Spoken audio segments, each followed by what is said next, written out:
আর এই যুদ্ধটাও আমরাই জিতবই। এই রান্নাঘরে এত গুজর গুজর ফুসুর ফুসুর কিসে? হ্যাঁ হ্যাঁ খেয়ালি আসছি, আমি আসছি।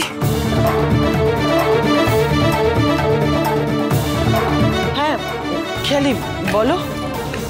আন্টি, আমি যে বললাম যে আমি লাঞ্চে মাটন বিরিয়ানি আর চিকেন চাপ খাবো, তো সেটার অ্যারেঞ্জমেন্ট করতে হবে, তো বাজারে যেতে হবে না?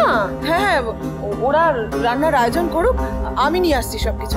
বেশ ঠিক আছে। মনে হচ্ছে ছুরি নিয়ে পুরো গেঁথে নি। মাটনটা না একটু রেওয়াজি আনো।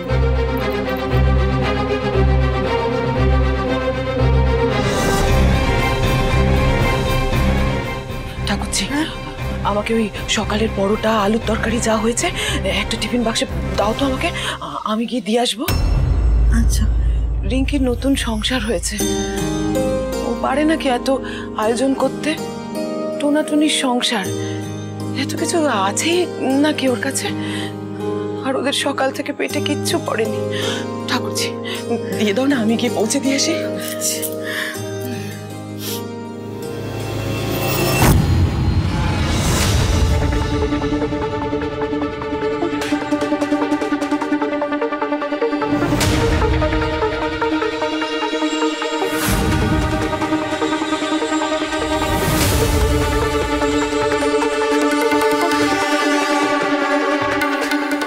তোমার দুরূপের তাস বলতে তুমি কি মিন করছো? all I want to tell you is that I don't want any drama. আমি শুধু আমাদের বাড়িটা ফিরে পেতে চাই, কোনো ঝামেলা চাই না। ওদিকে অবন্তী সিংহ রায় যে কি শুরু করেছে কিছুই বুঝতে পারছি না। বাহ, মা থেকে এখন অবন্তী সিংহ রায় হয়ে গেল। প্লিজ দেখো, এখন এইসব ইমোশনাল ডায়লগ আমাকে দিও না। ভুলটা ভুলই হয়, অন্যায়টা অন্যায় হয়, সে যেই করুক না কেন।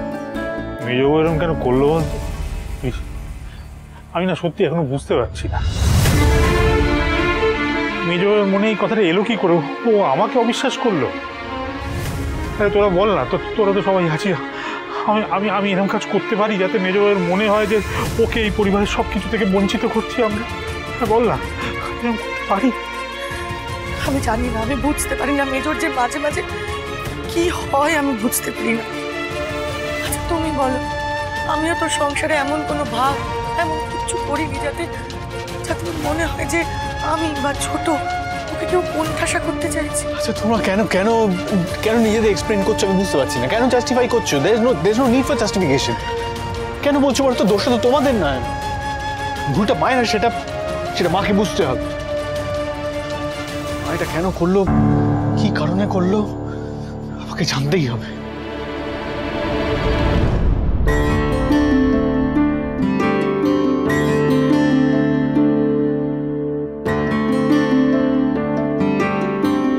কি ব্যাপার মা, তুমি এখানে?